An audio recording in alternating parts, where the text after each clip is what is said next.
Good answers. Okay, now, what is it that each of you thinks that you can bring to the table that the other cannot? Karina, you first. Well, I have been working since I was 15. I worked at Big Lots as a cashier for 2 years.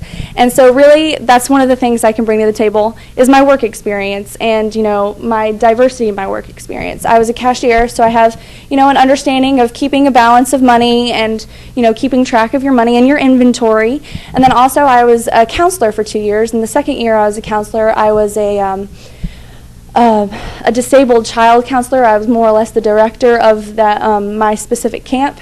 And so I had to plan activities and make sure all of the kids were happy and working together with the children with disabilities. And that's something really hard and challenging to do, especially when you have 40 different kids coming in every week.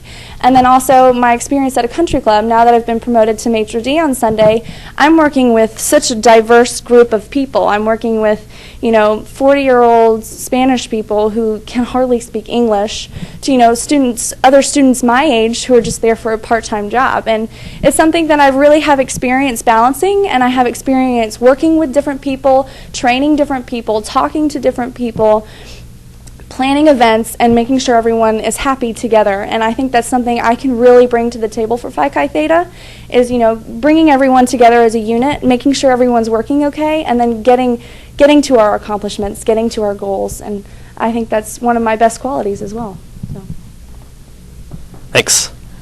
I also have worked since I was young, since I was 14 actually, at Chick-fil-A, and managed their drive-through window for about a year when I was 15. Still hold a few records there.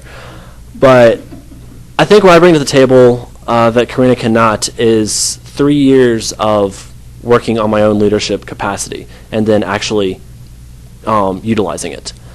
I know I started college, I was trying to change gears from high school where I was a little bit of a misbehaving child and having too much fun, and I wanted to focus on, meeting my own potential in college.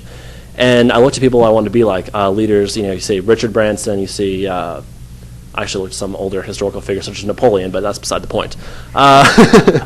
And I wanted to develop qualities in myself that were strong leadership qualities so I could do what I wanted to do in life. And I started reading all the material I could get on it. I started talking to people I respected as leaders, and slowly began trying out new tactics and new, leadership styles to find my own style I'm comfortable with.